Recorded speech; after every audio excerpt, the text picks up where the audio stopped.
Hey guys, welcome to my channel, my exjw life. And as promised in the last video, here's the new shirts from the Teespring store. This one was inspired by one of my favorite movies, Get Out. So we have the Get Out of the Watchtower shirt. It also has the K-Fits logo down here at the bottom. So yeah, if you would like the shirt, you can go to the Teespring store. I'll put a link for it in the description. And every week I'm going to show another shirt from the line of clothing for this channel. And if you do buy a shirt, please send me an email with a picture of you in the shirt and I'll post it on the channel. So thank you guys so much for your support. And let's get into today's topic, which is, was Charles Taze Russell the founder of the Watchtower and watching out for subtle lies? Okay, now there is a point to this. Trust me, you know how I do. I kind of always go around a little bit of a circle. But I was on the jw.org website and I saw this article and it made me think about how this relates to us once we leave the organization. So I'm going to read this short article from the jw.org website, and then I'm going to correlate it to what or how I think it relates to us after leaving the organization. All right, so let's go check it out. Who was the founder of Jehovah's Witnesses? The modern-day organization of Jehovah's Witnesses began at the end of the 19th century. At that time, a small group of Bible students who lived near Pittsburgh, Pennsylvania, in the United States, began a systematic analysis of the Bible. They compared the doctrines taught by the churches with what the Bible really teaches. They began publishing what they learned in books, newspapers, and the journal that is now called the Watchtower, announcing Jehovah's Kingdom. Among that group of sincere Bible students was a man named Charles Taze Russell. While Russell took the lead in the Bible education work at that time and was the first editor of the Watchtower, he was not the founder of a new religion. The goal of Russell and the other Bible students, as the group was then known, was to promote the teachings of Jesus Christ and to follow the practices of the first century Christian congregation. Since Jesus is the founder of Christianity, we view him as the founder of our organization. Now, we all know that was a lie. And it was a very subtle lie. Okay? For one, they said that Charles Taze Russell was not the founder of a new religion. Okay? Charles Taze Russell started, whether they want to admit or not, he is the first domino in the line of dominoes that fell that led to the Watchtower organization being what it is today.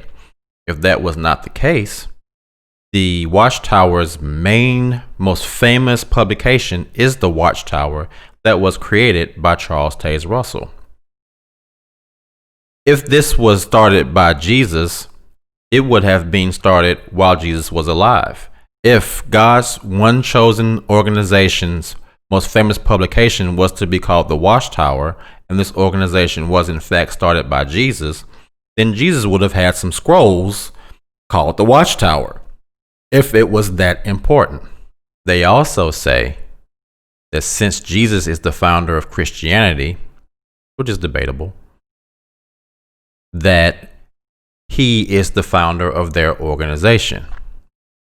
But here's the thing. If Jesus is the founder of Christianity, then that would also mean that all of the other Christian organizations that they've called false religion since the Watchtower's inception were also started by Jesus, since Jesus is the founder of Christianity. So that is another one of those little subtle lies that they use to try to further their point. Now, what is my point to all of this? Here's my point. For years of me being in the Watchtower organization, I had instances where I was told something by the elders And in the back of my mind, back in here, my mind would say, that sounds like a lie. That sounds like some BS. But it happened so many times that you start to build up a tolerance to listening to that little inner voice that tells you that something that someone just said is some BS.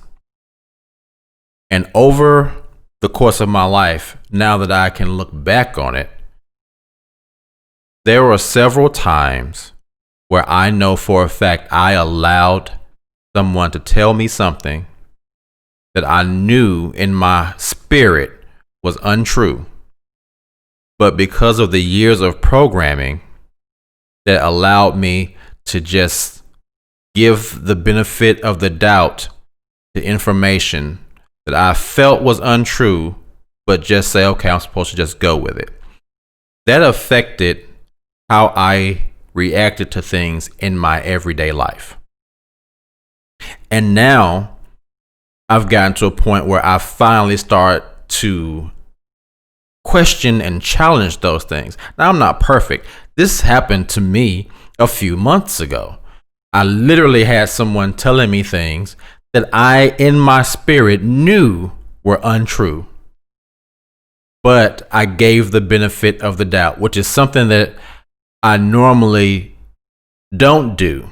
But every now and then, those old ways creep back in. I was having a conversation with someone yesterday, and we were talking about how no matter how long you've been away from this organization, those old habits have a way of still creeping in. They don't go away. One of my favorite movies is Doctor Strange. And in one scene in Doctor Strange, the Ancient One tells Doctor Strange that we don't eliminate our demons, we just learn to stand above them. And that's very true even in this case. I don't think the programming that we receive from the watchtower will ever go away.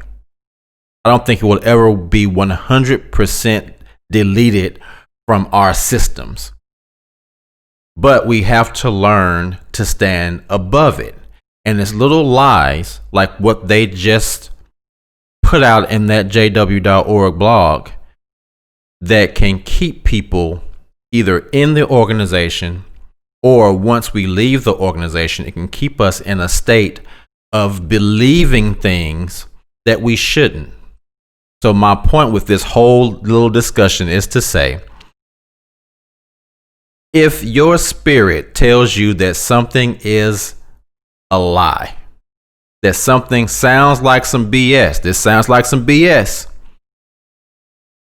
use your critical thinking skills and really sit down and think about the situation, because we don't want to fall back into that naivete, that naivete and that situation where we just allow things to go because that's what we have been used to for a long time. I don't ever want to fall back into that, and I know none of us do. So hopefully you got a little something out of this. I didn't want to talk too long today. And thank you guys so much for supporting my channel. I really, really appreciate it. And I will see you all on the next one. All right. Peace.